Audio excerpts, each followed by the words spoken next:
Hey all, welcome to First Look. Thanks for being here today. We're still in ordinary time as we approach things like stewardship season and Reformation Sunday and All Saints and Advent. All those things are coming up, but we are in ordinary time as we speak. And so we're continuing doing a passage that you're pretty familiar with, I think, at this point. And I think it's a really fascinating one because I think it hits home for a lot of us in a lot of different ways. So this text for this week. Oh, by the way, this is a water week. This isn't coffee. All the coffee's gone. I'd be drinking coffee, frankly, if I wouldn't have already had all of it in the office. There's no more to be had. So water it is. So this week we're looking at a passage all the way back in Genesis. And this is Genesis 32.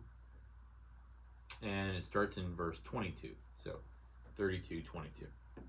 And this is Jacob wrestling with the angel, wrestling with God, etc. So I think that this text sums up for many of us the way that we feel a lot of the time, especially when we're going through some sort of hardship or struggle or not knowing what to do or where to go or any of those things, right? We're having that kind of dark night of the soul feeling, and passages like this one really serve to speak to that, to give some sort of voice to that. In the same way that we might turn to a favorite song or poetry or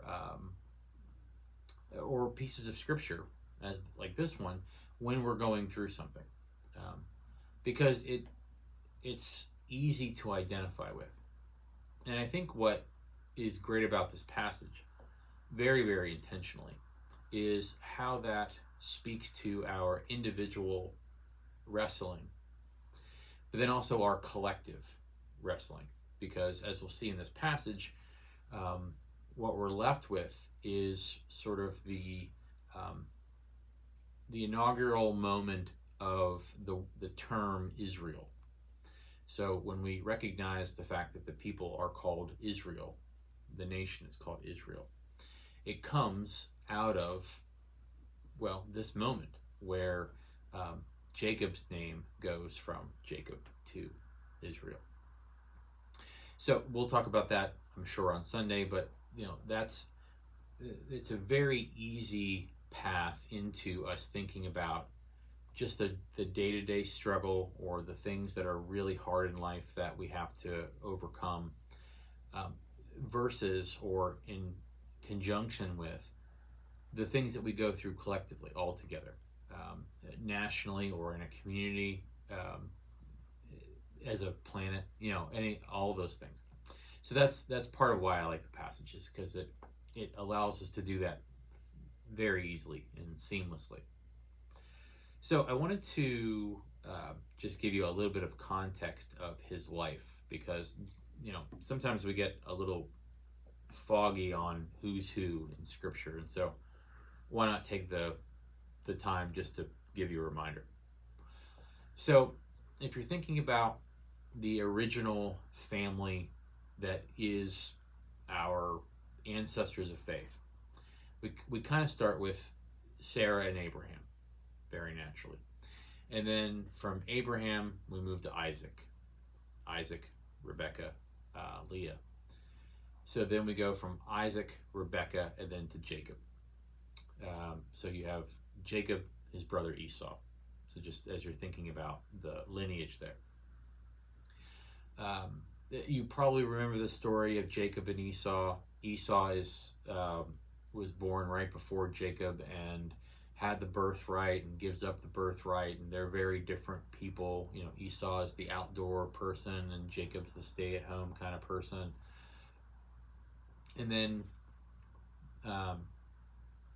his mother helps Jacob trick Esau into the birthright, and then he runs off and he has kind of his own story, where he's working for someone and trying to get married and trying to establish himself and trying to, deal with his demons and deal with his relationship with God and deal with his relationship with his brother.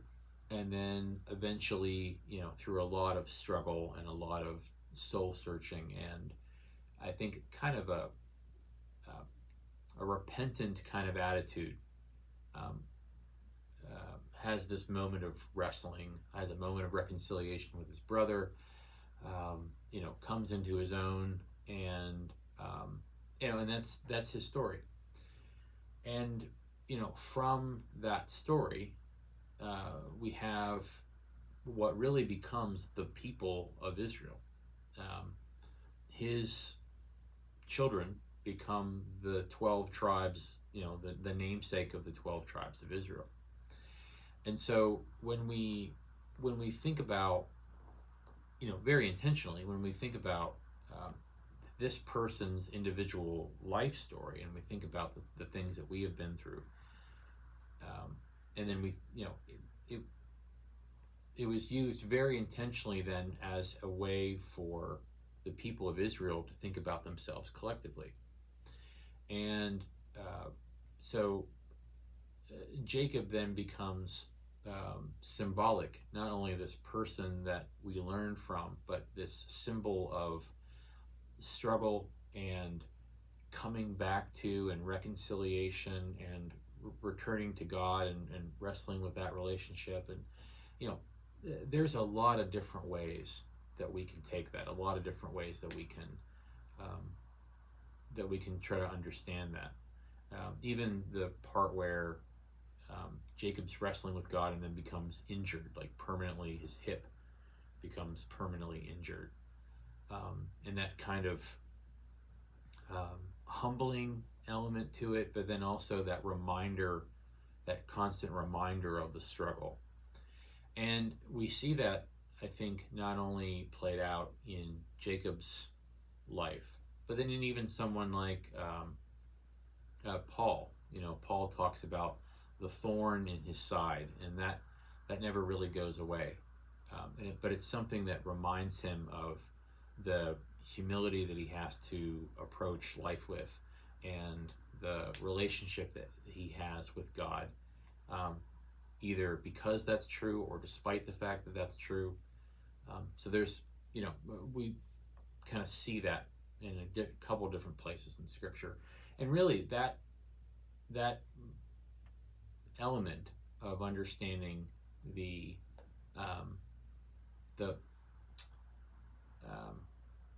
what do I want to call it? The finite nature of someone, the limited nature of someone. The people that we see in Scripture aren't these pure heroes. All that's, I think, done very intentionally. That we see, people like Noah and Moses and Abraham and Jacob and David, not as these purely always doing the right thing people. And I think it's fascinating that when you look at the person of Jacob and his life story, that you see someone who's clearly not being depicted as having it all together and always knowing the right answer and always doing the right thing, but someone who is very clearly representative of the whole. And if you're thinking about that,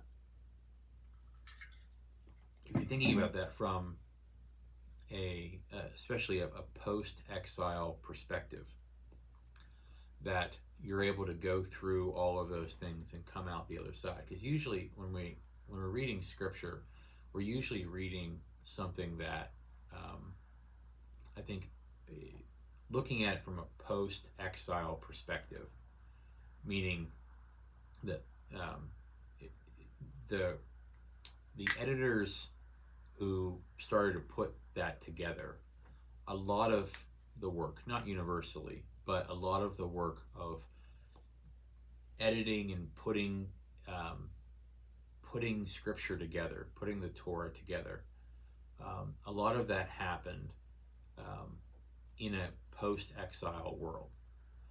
And so, I think it's okay for us to kind of look at that as sort of the lens through which we we see we see those stories.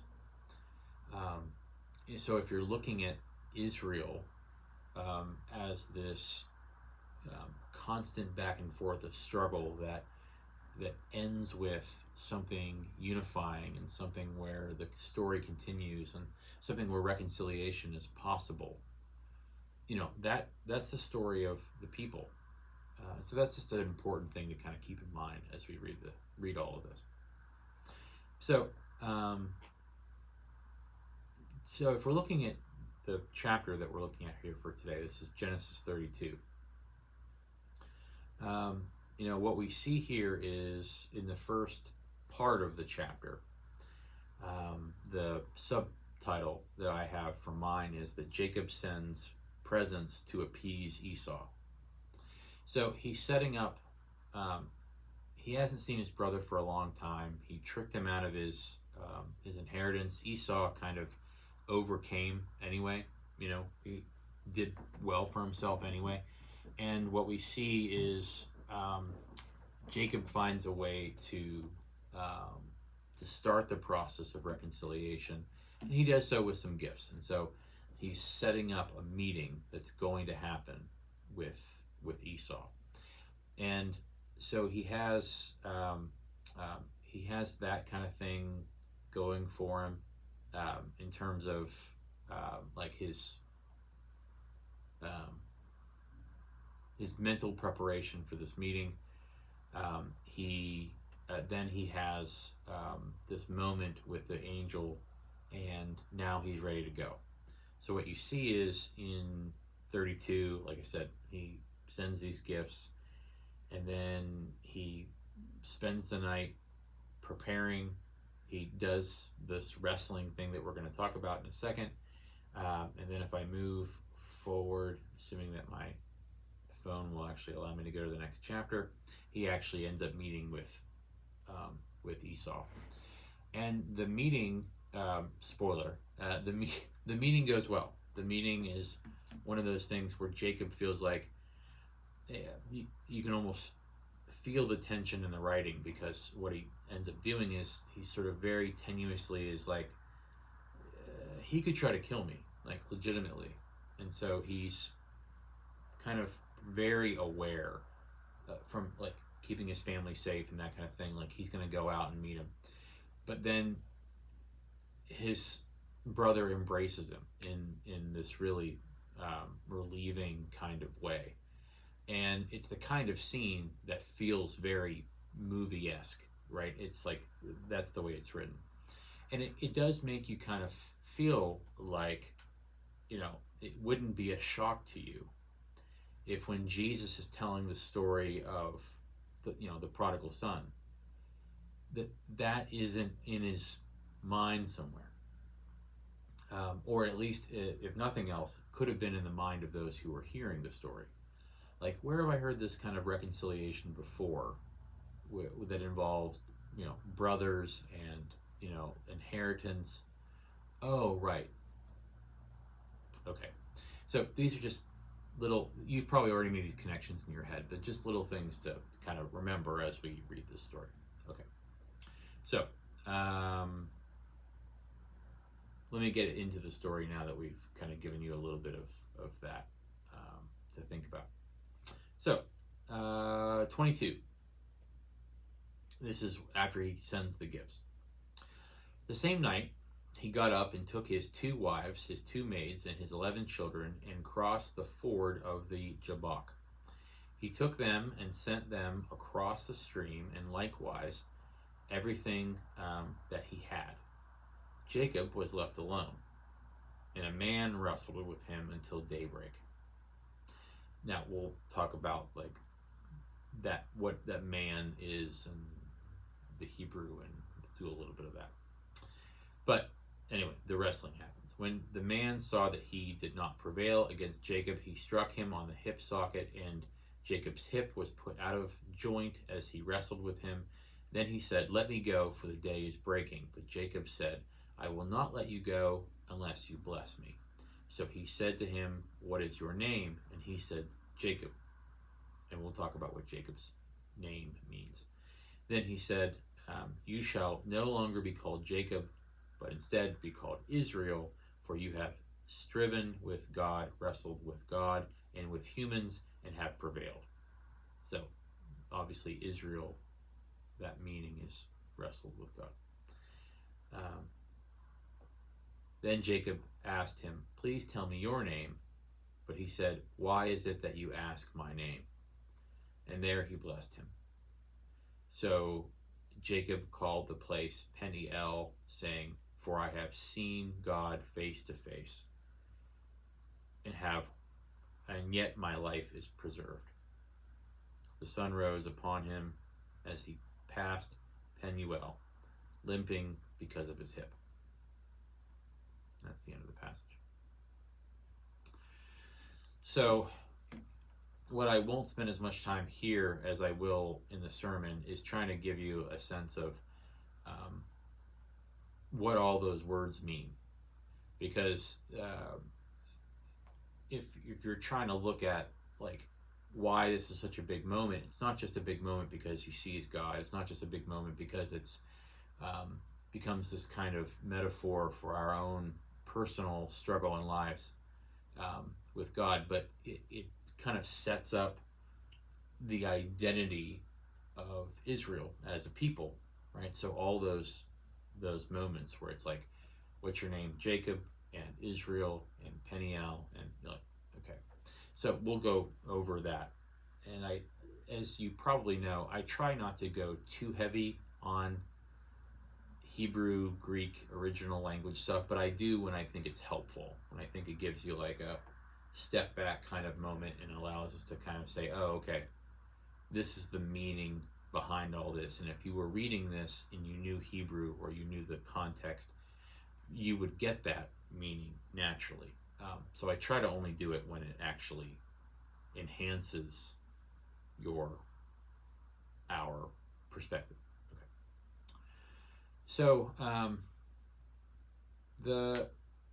think the first thing I want to address, and just this again, the first look element of it is how important that moment was for Jacob specifically, because he had been in some ways running from his relationship with God, his relationship with his family for a long time, and had been trying to find, I think, some kind of way of, again, repenting for it through living well, living wisely, starting something on his own, trying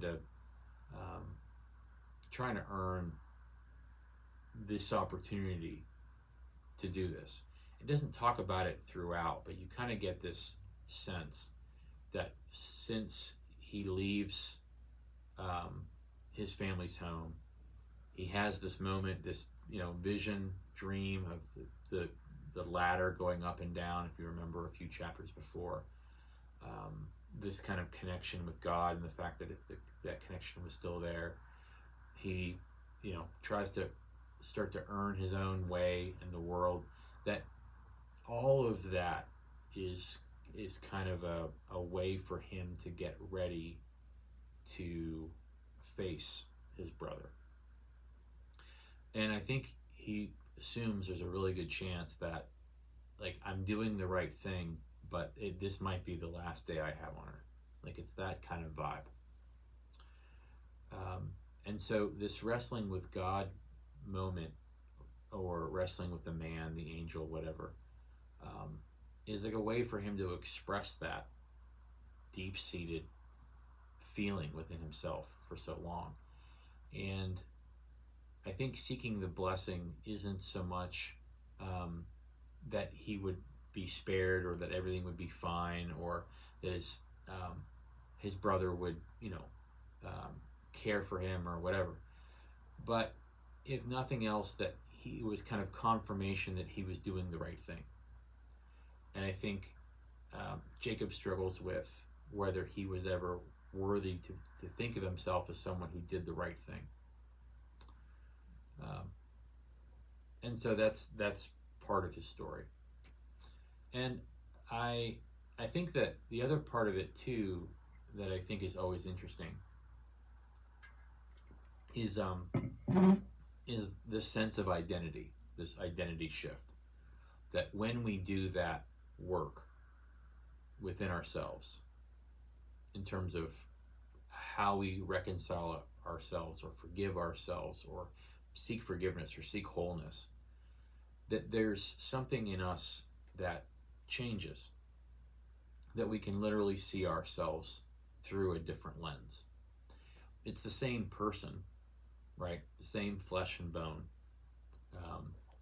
He's got a bum hip now, but it's the same human. But who he is different. One, because of that struggle, but two, not because he gives himself another name. Well, I'm going to call myself Israel now because I wrestled with God. It's that God, through this man or angel or whatever, tells him that's who he is. And that's an element to this that I think we talk about a lot is we respond to what God initiates, authors within us, especially as Presbyterians. That's a very Presbyterian way of thinking about something, that we are always reactive to what God does. God approaches us, we wrestle with God, God asks questions, God names us, God claims us, God identifies us.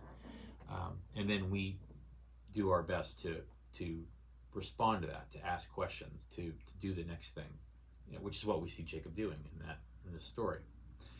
And so you have this this really powerful reminder that it's God who reaches out, who claims us, who identifies us, that we find our place and our sense of self in our faith, and that God initiates that experience, because we tend to, of course, try to identify ourselves in lots of different ways, through our jobs or through our good points, but then sometimes like with Jacob, we start to identify ourselves with our hard things, with our mistakes, with our mental health, with the things that we regret, with the things we never accomplished, our shortcomings. That's how we understand ourselves. We only understand ourselves through that lens. I am a failure. But God sees us differently, and what is required of us is wrestling with that. It is the active kind of response to hardship, our calling, and God continuing to seek us. It's not a mistake that part of Jacob's redemption story starts with this vision of a clear and present connection with God. That this avenue, path, this, is literally here, serving as kind of a bridge. And that all you have to do is remember that as you try to seek this for yourself. And so it's a fascinating journey, and anything along the way that you find important, I think is more than worth trying to hold on to. But I think, because we think of these things collectively too, because Israel is a name that is taken on by a nation. It's not just an individual person, but it, of course, now becomes a national, tribal, communal identity. It means that, as we look at around the world and the places where we have fallen short, whether it's in democracy or in our treatment of the other, or the climate, or really anything, and we look at our own shortcomings, we also try to remember um, what is still possible. You know, that when we feel hopeless or we feel like, this is um, beyond fixing, that we're called to continue to try, continue to work, but also continue to remember that we have shortcomings. That we can be proud of ourselves as humanity or as Americans or whatever. We can be, we can have moments of pride, but also recognize that, when we say we aren't perfect, we really need to look at ourselves and look at what we care about, and do what we can to make amends and to reconcile and to do those things. So there's a lot there, and I think that's one of the really fascinating things about the passage, is that there's so many ways to look at it, because it's not only a great story and an inspiring kind of metaphor for the individual and collective life, but it also is connected to this broader story. It's a little bit like reading a David story and being able to see the kind of the way that his life evolves and moves and shifts. And it's a really rich thing. So that's some stuff to think about. Think about some of the connections that I was making, about identity and about a sense of self and the individual and collective. You can think about the places where you kind of see some parallels between this story and the prodigal son story. Just some things for you to kind of mull over as we get ready for this week. So thanks for doing this with me. Thanks for looking at this passage, wrestling with this passage. Terrible pun intended. I appreciate you doing that. And and I'll have I did for the travel small group a couple days ago. I did a presentation on a trip to Israel, and I haven't visited that trip in my mind for a while, and it was nice to get a chance to do that. You might have to turn the volume up a little bit on your computer or on your television, because I wasn't mic'd, but you can just turn it up and you can hear. Anyway, I'll send that out to you this week as well. So thanks for coming with me on this little journey, and I will see you next time for a first look.